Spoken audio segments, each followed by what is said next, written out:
নেতাজি সুভাষচন্দ্র বোসকে নিয়ে যেভাবে চরিত্র হনন করা হচ্ছে, বিভিন্ন টিপ্পনী কাটা হচ্ছে, তার সমালোচনা করতে করতে এমন জায়গায় পৌঁছাচ্ছে তাকে দেশদ্রোহী বলে দিচ্ছে। কেউ আবার তাকে সে নাকি গুন্ডা পুষতেন এই ধরনের আখ্যায়িত করছে।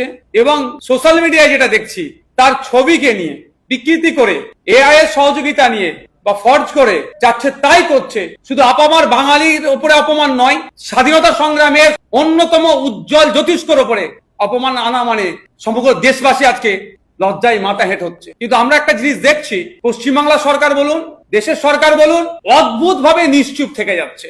এই নীরবতা কবে তারা ভাঙবে, কবে ভাঙবে বলতে পারবো না। কিন্তু আমরা একজন দেশপ্রেমিক হিসাবে, আমার পূর্বপুরুষ দেশ স্বাধীনতা সংগ্রামে অংশগ্রহণ করেছিলেন, স্বাভাবিকভাবে আমি চুপ থাকতে পারি না। তাই গণতান্ত্রিক প্রক্রিয়ায় যে পদগুলো আছে এই বিধানসভার মধ্যে, যাতে এই যে কথাবার্তা যেগুলো বলেছেন নেতাজি সম্পর্কে, এটাকে নিন্দা জানিয়ে প্রস্তাবটা আমি নিজে উত্থাপন করেছি। Follow RK News. Visit www.rknews.com.